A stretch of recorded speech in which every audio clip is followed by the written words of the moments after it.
Fala, galerinha, beleza? Muito bom dia para todos vocês. Como é que vocês estão? Galera, tá me escutando bem?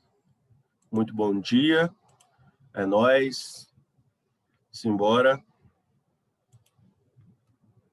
Todos aí, como é que vocês estão? Animados? Já teve uma primeira aula aí? Normalmente na segunda-feira vocês têm a primeira aula de quem? Ou de quê, né? De qual matéria? Eu estou muito bem, graças a Deus. Tinha descansado um pouquinho aí, né? Português, olha só, interpretação de texto. Bom demais, hein? Logo na segunda-feira, já começa com várias matérias. Acho que vocês devem ter intercalado, né? Exatas e linguagens humanas e por aí vai, né? É nóis. Vamos começar com tudo, gente? Vamos começar com tudo. Se vocês puderem abrir os vídeos aí, podem abrir os vídeos aí para a gente poder ter uma aula interativa, tá? Eu vou sempre pedir para vocês que a aula seja com os vídeos abertos, tá bom? Seria melhor ainda cada dia a mais, tá? Se todos vocês puderem abrir os vídeos, vai ser muito legal, muito bacana. O João falou assim, que a mãe dele falou, né? Ele tá na praia. Claro que não, né? Nós temos aqui um filtro, né? A gente pode escolher aqui um plano de fundo virtual dependendo do seu, como é que fala? Dependendo do seu Windows, você consegue ter um plano de fundo virtual, né? Olha lá, ó, Química Simples, né? Falando nisso, hoje tem vídeo do Química Simples e na sexta-feira nós teremos uma live do Química Simples falando um pouquinho sobre química orgânica, né? Nessa semana. E aí, gente, vamos começar? Bom dia, professor. Bom dia, Vinição. Como é que você tá, cara? Eu tô bom, senhor. Bom demais, graças a Deus, velho. Tempo que eu não te vejo, Vinição. Deixa eu abrir o negócio. E aí? Aí, ó, velho, 2 Vinícius na sala, né, com o aberto. Cafezinho aqui também, ó. Cafezinho aqui também. Show demais. Continua assim, Vinição. Vamos interagir aí agora, nós vamos conversar. Deixa eu só montar o plano de fundo aqui virtual. Eu gosto demais, velho. Oi. A Júlia. A última vez que eu liguei o vídeo para falar com o senhor, o João fez meme com a minha cara. Tá brincando, sério? Sério. Não deixa isso abalar você, não. Deixa isso abalar você, não. Liga o vídeo. A informação que a gente transmite é muito mais importante do que um meme, né? O João vacilou aí. Não, mas é porque hoje eu vou abrir que eu tô numa situação crítica mesmo. Tá bom, não tem problema não, é nóis. Gente, fiquem à vontade, tá bom? Mas se sempre vocês puderem, vamos supor assim, se programar para abrir os vídeos, eu vou ficar muito feliz com isso. Vamos lá? Simbora lá? Ó, hoje nós vamos começar uma nova reação, né, velho? Olha, deixa eu ver se esse slide vai ficar legal aqui, o efeito que eu coloquei. Né? Vamos ver se, ó, olha só, velho. Pira só aí, Vinícius. Olha o efeito que eu coloquei, velho. Show demais, né? Não, agora eu tô fera, velho, em fazer slides e tal, né? A gente vai criando uns recursos diferentes. Mas, gente, depois a gente me ensina. Pode falar, o quê? Depois o senhor me ensina. Não, velho, é super de boa. PowerPoint tem um monte de ferramenta, é só fuçar, velho. Eu aprendi uma coisa com a minha mãe. Desde pequeno, você quer aprender um negócio, você fuça, né? Você vai lá e fica curioso para saber o que vai rolar. Você vai ficar com a câmera desligada mesmo? Eu vou deixar só a minha aqui na minha tela. Sua câmera está desligada de novo.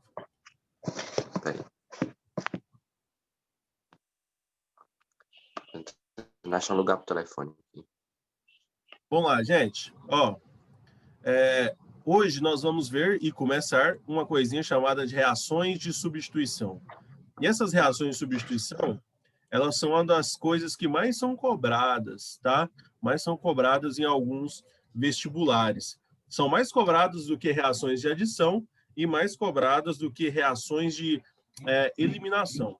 As reações de eliminação que a gente viu nas últimas aulas, a gente viu, se eu não me engano, em uma semana, essas reações elas praticamente não são cobradas. Eu trouxe ali 5 questões para vocês resolverem, né, e que a gente resolveu durante a aula, mas essas 5 questões são praticamente todas que já caíram em vestibulares, tá? Contando todos os vestibulares. No Enem nunca foi cobrado. Então, por isso que a gente vê poucas questões relacionadas a essas reações. Então, o que eu vou trazer para vocês aqui? Reações de substituição, e eu vou te mostrar que já foi cobrado no Enem reações de substituição, tá? E aí a gente vai ver como é que sucede aqui. Olha só, nós temos aí as reações de substituição. Primeiro, elas são classificadas de 2 maneiras distintas, né? Que é chamada de reação substituição eletrofílica, que é essa aqui, e a reação de substituição nucleofílica. A que a gente vai estudar, primeiramente, é a reação de substituição eletrofílica, porque é ela que é cobrada nos vestibulares. A reação de substituição nucleofílica, uma vez foi até cobrada no Enem, então a gente também vai estudá-las de todas as maneiras. E a minha pergunta para vocês e eu quero que vocês respondam, tá bom? Todo mundo aí que participa mais da aula, eu quero que responda essa pergunta minha. Quando a gente for ver essas reações, vocês querem que a gente veja elas de forma aprofundada ou vocês querem que a gente veja só como é cobrado nos vestibulares? Se você quer entender a parte intermediária da reação. Segundo o MEC, isso eu estou falando de forma com propriedade, segundo o MEC, um aluno do ensino médio, ele não vê muito sobre essa questão de parte intermediária de uma reação. Tá bom? Parte intermediária de uma reação. Mas eu gosto de passar para vocês para que vocês entendam como funciona o processo. E como funciona o processo, para vocês, tipo assim, todas as vezes que aparecer uma reação para você saber exatamente como está ocorrendo lá dentro. Igual aquela vez que a gente estava estudando sobre as reações de adição, sobre carbocátions. Né? Aquilo ali é uma parte intermediária, que segundo o MEC você não é obrigado a saber sobre carbocátions. Mesmo assim, eu quis falar para você sobre o carbono que faz 3 ligações. Ou então, por exemplo, o carbânio, né, que é um carbono que tem uma carga negativa. Ou então na substituição eletrofílica, na substituição nucleofílica bimolecular, que é uma SN2, a gente vê o carbono fazendo 5 ligações, né, por milionésimos de segundos. Então, são algumas coisinhas que eu queria passar para vocês. Mas se vocês falarem assim, não, professor, talvez seja demais para a gente a questão do seu terceiro ano e vocês quererem exatamente entender estudar para o vestibular, eu vou passar só como são cobrados, como eu estou vendo aí no chat, né? E a galera está falando aí que prefere só como é cobrado, né? Então, beleza, gente. Então, eu vou fazer isso. E a partir das próximas reações, hoje a gente vai ver uma reação do tipo eletrofílica, durante as 2 aulas hoje. E aí, depois, a gente vai ver todas como elas são cobradas. Tá bom? Beleza? Suave? Vinícius, sacou aí? Sacou. Sacou. Vinícius, você que curte muito futebol, né? Eu? Você gosta de futebol, não gosta? Muito chegado, não. Não é muito chegadão? Você não torce para nenhum time, não? Pira só. Mas você já viu isso aqui, né? Quem não gosta de futebol, assiste Copa do Mundo, né? Pelo menos. Você já viu essa substituição aqui? Já vi. Quando o jogador sai, outro entra, né? Por exemplo, para a galera que não reconheceu essa foto, quem gosta mais de futebol, né? Por exemplo, eu sou apaixonado pelo futebol. Essa aqui foi uma substituição na Copa do Mundo de 2014. Vocês estão vendo que tá saindo um goleiro, tá entrando outro. E essa substituição foi bem no finalzinho da prorrogação. Justamente o goleiro que entrou aqui era para a disputa de pênaltis. E a seleção da Holanda passou na disputa de pênaltis justamente por causa desse goleiro aqui. Então foi uma substituição muito comentada na época, foi muito famosa e tal. todo mundo falando justamente sobre isso. O Felipe Chaves falou que Holanda e Costa Rica, exatamente, velho. Costa Rica tinha um timaço, né? Em 2014. Tanto é que revelou o goleiro Navas, foi justamente nessa Copa do Mundo. Mas aqui a ideia principal da nossa reação é justamente a ideia de substituição. Uma substituição é a saída de um grupo e vai ter uma entrada de outro grupo. Então, sempre vai acontecer isso nas reações de substituição, que é diferente das reações de adição e de eliminação. Lembrando que nas reações de adição, nós tínhamos dois componentes, né, dois reagentes, um substrato e um reagente, um entrando no outro para formar um produto. Depois nós tínhamos a eliminação, que era um componente apenas, e ele se decompunha em dois ou mais componentes, né? Que a gente fala que é uma reação de decomposição, lá na química inorgânica. Na química orgânica, a gente chama de reação de eliminação. Agora, justamente na reação de substituição, nós vamos ter ali a substituição eletrofílica e a substituição nucleofílica. E aí a gente tem que entender esses termos, né? O que é um nucleófilo e o que é um eletrófilo, né? Lembra disso? Eu comentei com vocês sobre isso aí, não foi?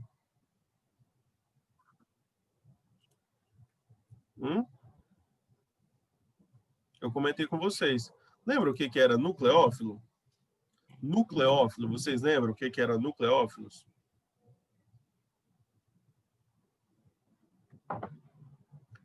A Karen falou aqui, ó, tem afinidade com o núcleo. Isso aí, Karen. O que tem afinidade com o núcleo? O que tem lá no núcleo? Carga positiva. Mesmo, carga positiva.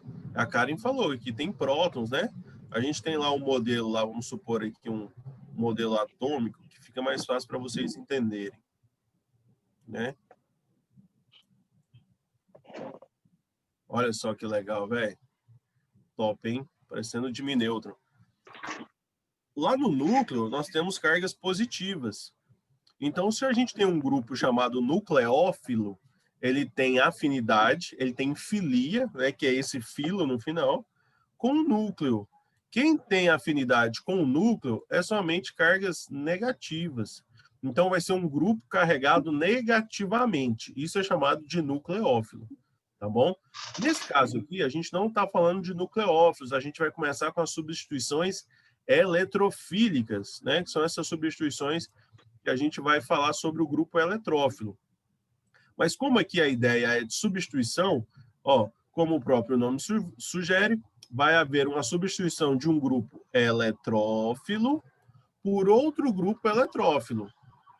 Então, a gente vai ter uma substituição de um grupo positivo para outro grupo positivo. E isso pode acontecer de 5 maneiras mais comuns, tá bom? Essas são as reações que podem cair para vocês numa prova de vestibular. Beleza? Até aí?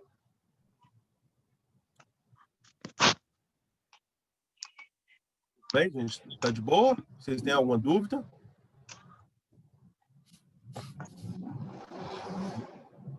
Beleza. O Matheus Duarte tá falando que não. A galera aí também tá falando que não. Beleza. Olha só. A primeira reação que a gente vai ver hoje é chamada de halogenação. A gente vai ver a halogenação. Eu vou falar para você como que forma os radicais livres, tá bom? Por que essa reação é um pouquinho diferente das outras? Mas na semana que vem, a gente já vê a nitração e a sulfonação em uma aula, e a gente vai ver a alquilação e acilação de Friedel-Crafts em uma aula também. Então, a gente mata a substituição eletrofílica na próxima aula, tá bom? E aí a gente entra depois, na outra semana, nas reações nucleofílicas. Eu só quero ver certinho, porque vai ter uma segunda-feira que vai ter um feriado, né? Se eu não me engano, é no dia 2 de novembro, vai ter um feriado. Então, a gente vai ter essa semana de aula e a próxima. Na outra, vai ser feriado, dia 2 de novembro, então a gente não vai ter aula. Na próxima já é feriado. Ah, não. Corrigi. Essa é Vai, 19 mais 1. Na outra é feriado. 16, né? Não é isso, Patrícia? Sim, desculpa. Pois é, aí no dia 2 de novembro vai ser feriado, a gente não vai ter aula. Então, a gente vai ter essas 2 semanas de aula, a gente mata as reações de substituição eletrofílica. Depois, a gente vai para a substituição de reação, substituição nucleofílica, a gente mata em uma aula, praticamente. A gente mata em uma aula e depois a gente começa 2 reações importantes, que eu quero terminar com vocês até o fim de novembro, tá bom? Que é chamada as reações de oxidação e as reações de polimerização, tá bom? A gente vai ver essas reações mais para frente ainda, e aí em novembro a gente mata a nossa matéria e vocês estão aptos para o Enem, pelo menos em Química Orgânica, beleza? Então a gente vai ver halogenação, a gente vai ver nitração, sulfonação, alquilação de Friedel-Crafts e acilação de Friedel-Crafts. Quando tem um hífen, é porque são 2 caras que desenvolveram esse processo, tá bom? Um cara era o Friedel, outro cara era o Crafts. A gente vai contar um pouquinho da história deles quando a gente chegar nas reações de acilação e alquilação. E aí, gente, essa primeira reação, ela é uma das mais importantes, porque elas formam uma coisinha chamada de radicais livres. Vocês já ouviram falar o que são radicais livres?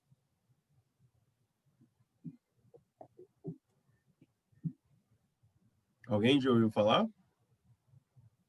Vai falar que é aquele negócio que acontece no Serra Dourada todo ano? Negócio dos radicais livres?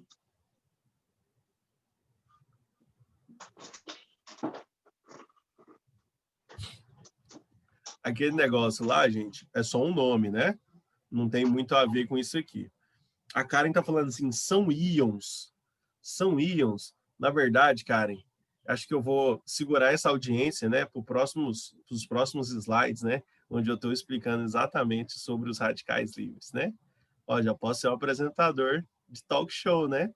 A gente segurar a audiência, né, para a gente poder passar para o próximo slide. Mas primeiro, antes, né, vamos falar o que são eletrófilos.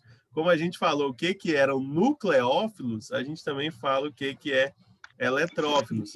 Se é filo, é filia, né? Se é filo, é filia. Filia com quem? Com elétrons. Filia com elétrons. Nesse caso aqui agora, nós estaremos trabalhando com um grupo positivo. Esse grupo positivo é o grupo que tem filia a elétrons. Então, esse grupo ele vai estar deficiente em elétrons. E escuta essa palavra. Quando eu falo deficiente em elétrons, é porque ele não tem elétrons. Tá bom? Ele está precisando de elétrons. Se ele é um grupo com carga positiva, quer dizer que ele não tem elétrons. Então, eu uso o termo, e normalmente a química também usa esse termo, que é um grupo deficiente de elétrons. Por quê? Porque ele está com falta de elétrons. E ele está carregado positivamente com tendência o quê? Uma tendência catiônica. Esse grupo é dado por esse símbolo, tá bom? É um Ezinho, que significa a palavrinha eletrófilo, e o mais, o positivinho, quer dizer que ele carrega cargas positivas.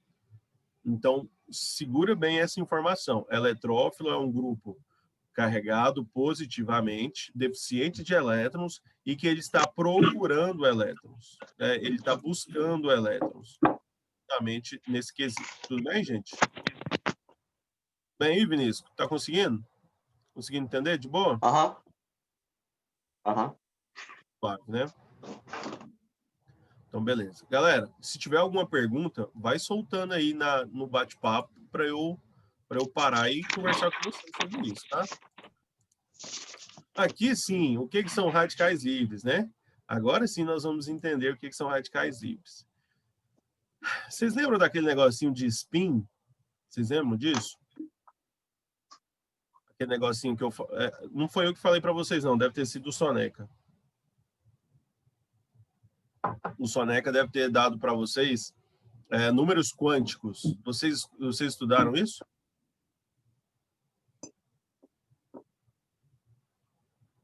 Não? Não, Vinícius? Não estudaram números quânticos, não? Aquele número de... número da camada, número de azimutal, número magnético e número de spin. Nós temos 4 números quânticos. Que aí a gente descobre onde que está a posição do elétron e por aí vai.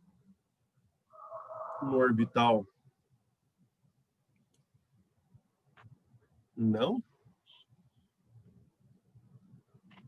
Beleza. O que é mais importante não são os números quânticos aqui para a gente agora. O que é mais importante é aquela caixinha onde tem os elétrons, né? Aquela caixinha onde tem os elétrons, nós temos normalmente um spin para baixo. E aí, para ele fazer uma ligação, para ele ficar estável, entra um outro elétron e fica com o spin para cima. Então, fica sempre um spin para baixo e um spin para cima. Por quê? Alguém sabe me responder? Por que que o elétron fica estável dessa maneira?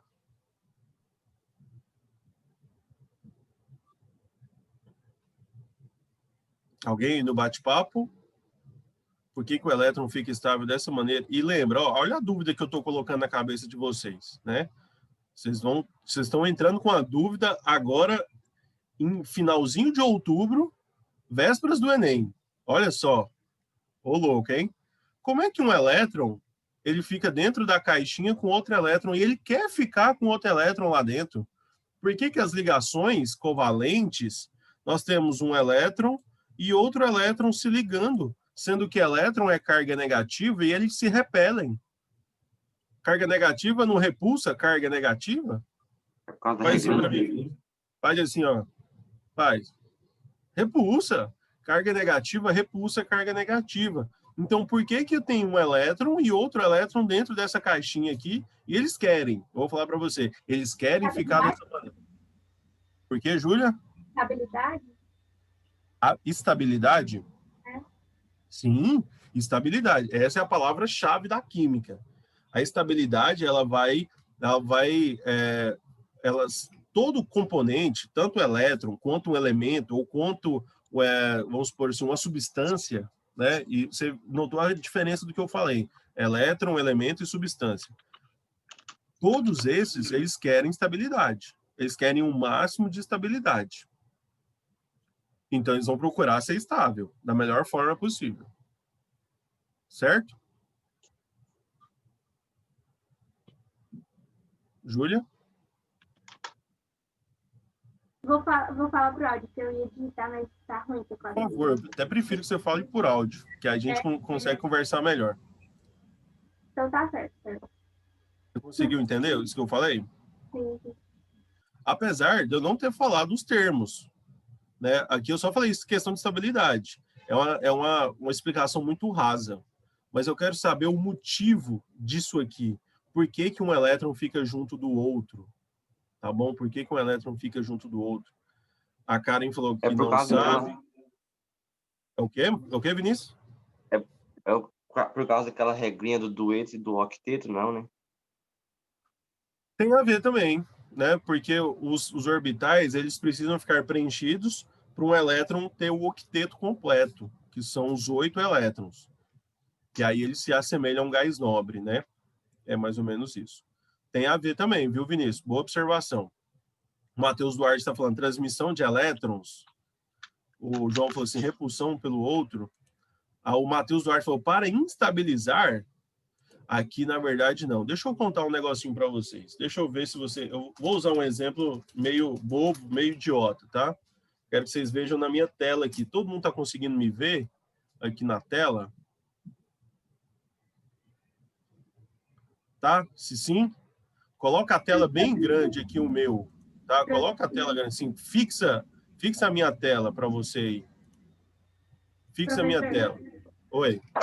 Tá escutando? Tô escutando sim. Tem um negócio lá que você uma vez falou que para ter uma ligação pi, tinha uma coisa de ser puro, né? E aí fica nesse quadradinho. Só que ninguém quer uma ligação pi, é uma ligação sigma. Então, Isso mesmo. Mas eu vou te mostrar o que é uma ligação sigma e pi. Eles acontecem nessa questão de orbitais. Vocês estão vendo minhas canetinhas aqui? Vocês estão vendo minhas canetinhas? Sim. Sim, beleza. Show. Então, olha só. Olha para essas canetinhas, tá bom? quando você era criança, pelo menos se você teve uma infância muito boa, né? Você é daqueles de desmontar um monte de coisa. Você desmonta ali um rádio, você desmonta ali, sei lá, sei lá, você desmonta alguma coisa e acha uns ímãs. Já viu ímã, ô Vinícius? Quando você pega um ímã de um lado e do outro, você tenta juntar os dois? Um dia eu desmontei um HD no PC e tinha uns imã filé lá, viu? Top, né? Os ímã forte, né? É, Você não põe na tela da TV esses ímã não, tá? Por favor. Porque senão fica tá um bom. buraco, tá? Pira só. Aí você tem aqui, ó, você tem um ímã e o outro, né? Quando você coloca o polo positivo de um lado e o polo positivo do outro, você não consegue juntar os dois, eles ficam, como é que se diz assim, repulsando, né? Eles ficam repulsando, você tenta e eles não ficam juntinhos, eles não grudam, porque eles criam uma repulsão. Só que você é mais forte do que eles. O que acontece? Você vai lá, você concentra e junta os dois à força. Porque o seu braço, ele é mais forte do que a repulsão que tem entre os ímãs. Então você consegue colocar os dois juntinhos.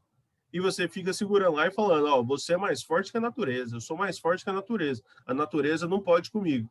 É realmente isso. Nesse momento aqui, você está sendo mais forte que a natureza, porque a ação natural deles é de repelir. Conseguiram entender isso? Sim? Todo mundo, se conseguiu, dá um okzinho aí para mim. Dá um okzinho aí no bate-papo. Beleza. Agora, pira só aqui, ó. Pira só. Quando nós temos um elétron dentro de outro orbital, quando nós temos um elétron dentro de um orbital, ele está sozinho. Então, ele está sozinho, ele não tem que repulsar ninguém. Então, ele está aqui, ó, de boa, sozinho, sozinho, sozinho. O problema é, quando chega um outro elétron, que é o caso aqui da esquerda, né, da esquerda nossa aqui, eles têm uma força de repulsão entre eles, entre esses elétronzinhos aqui da esquerda. Vou esperar essa ambulância passar aqui, porque senão eu não consigo concentrar para falar.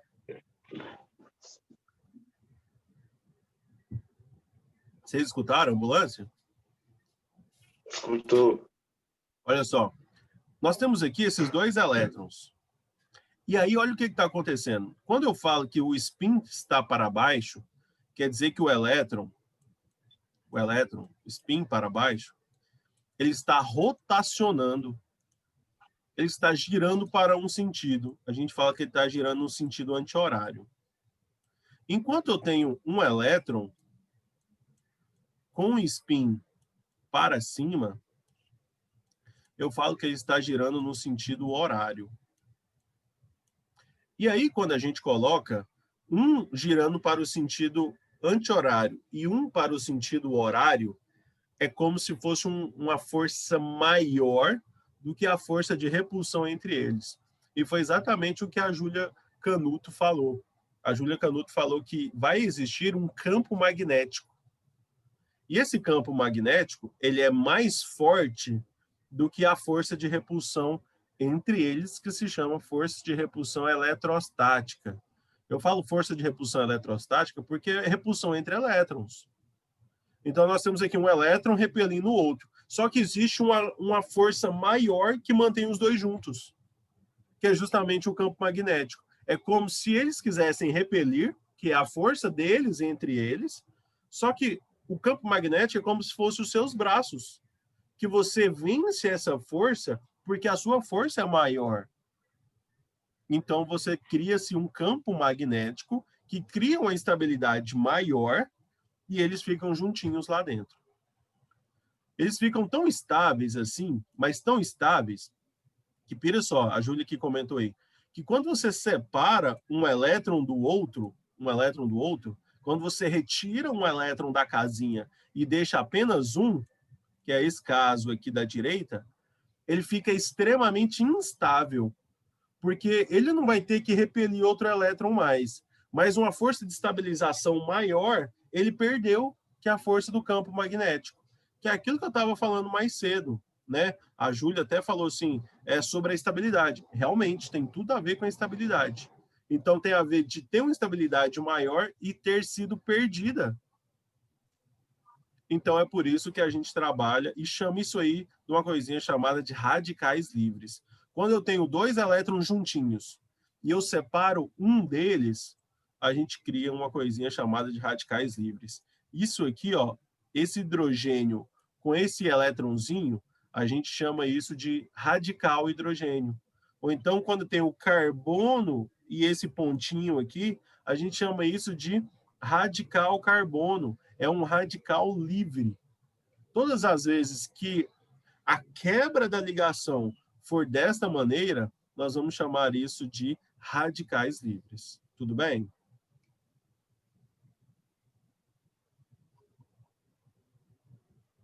Tudo bem, galera?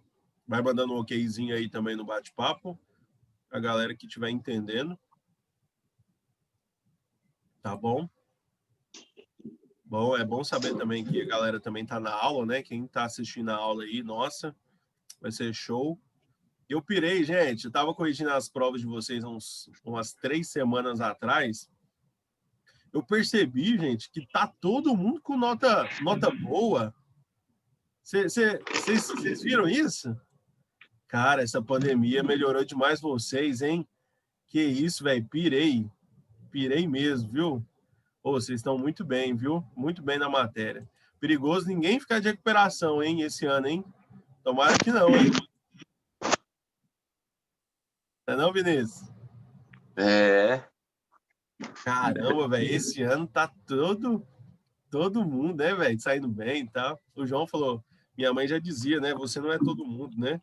O João tá saindo mal, João? Você tá saindo mal?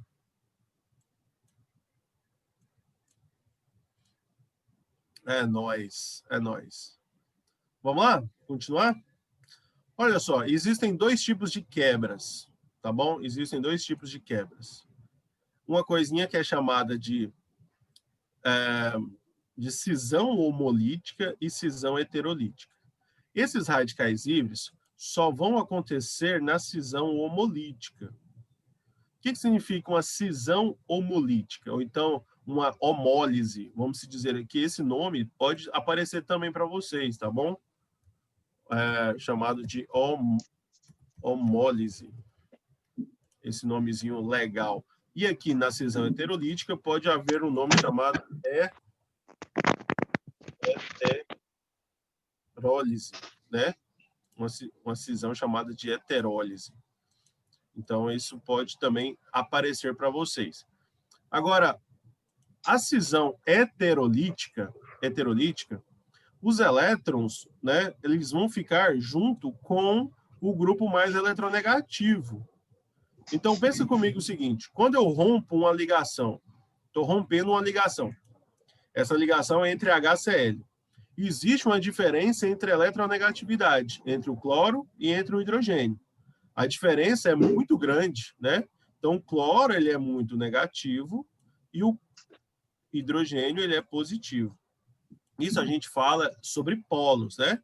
Por enquanto ainda tem um sigma aqui, que é o significado de polos, polo positivo e polo negativo. Mas quando a gente faz alguma coisa para romper essa ligação, quando essa ligação é rompida, o elétron do hidrogênio vai ficar com o cloro. O elétron do cloro também fica com ele. Então, o cloro que tem 6 elétrons aqui ao seu redor, mais um aqui ao seu redor, que estava usando para fazer a ligação, 7.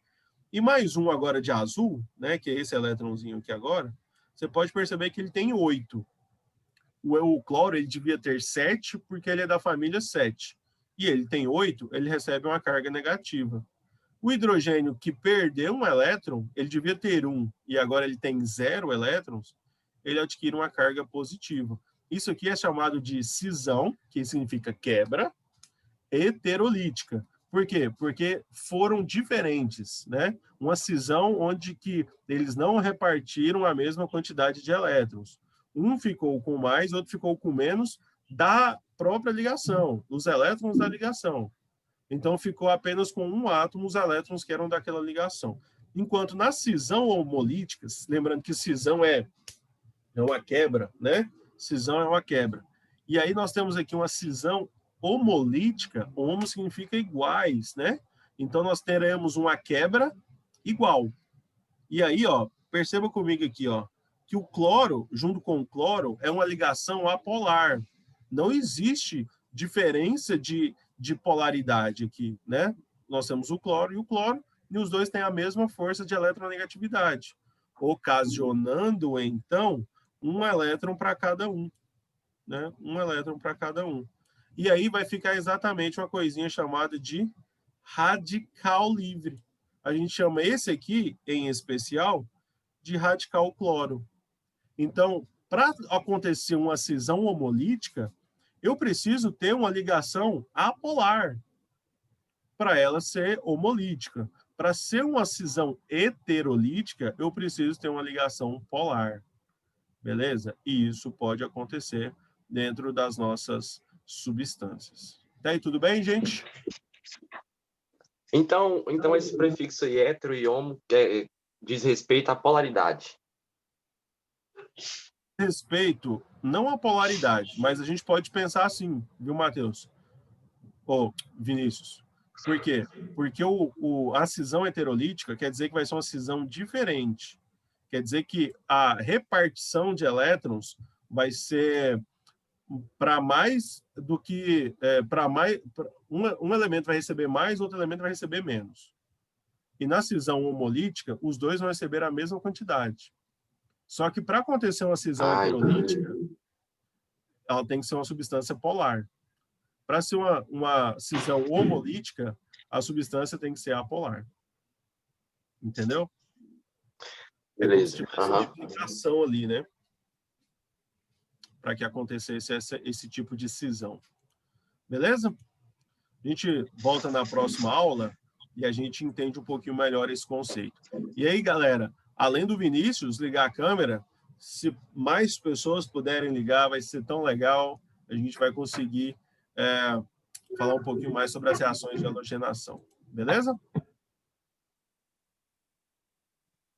Show? Galera, então até a próxima aula. Agora a gente se topa mais um pouco e é nóis. Valeu. Tchau, tchau. Valeu. Falou, falou.